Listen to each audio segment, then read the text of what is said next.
Paris ఒలింపిక్స్లో తమ ఘనమైన నాగరికతను చూపేందుకు చైనీయులు వినూత్న ఆలోచన చేశారు. ప్యారిస్ వెళ్లే చైనా క్రీడాకారులంతా వారి లగేజ్ని ప్రత్యేకంగా తయారు చేసిన సూట్ కేసుల్లో మాత్రమే తీసుకువెళ్లేందుకు సిద్ధపడ్డారు.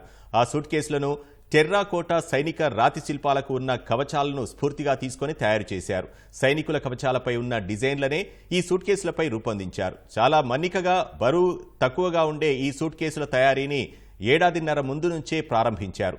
చైనా చక్రవర్తి షిన్ షీ హుహాంగ్కు చెందిన రథాల కంచులోహ చక్రాలకు గుర్తుగా సూట్ కేసుల వీల్స్ను బంగారు రంగులో తయారు చేశారు. యుద్ధరంగంలో ప్రాచీన చైనీయులు వాడిన బల్లెంల ఆధారంగా సూట్ కేసుల జిప్పర్లను డిజైన్ చేశారు. ప్రతి సూట్ కేసుపై లోహపు ప్లేట్తో చైనా జాతీయ జెండాను అచ్చువేశారు. వాటిపై రూపొందించిన గుర్తులు అదృష్టాన్ని, రక్షణను అందిస్తాయని చైనీయుల నమ్మకం. అందుకే వీటిని తమ అథ్లెట్ల కోసం ఎంపిక చేసినట్లు తయారీదారులు తెలిపారు.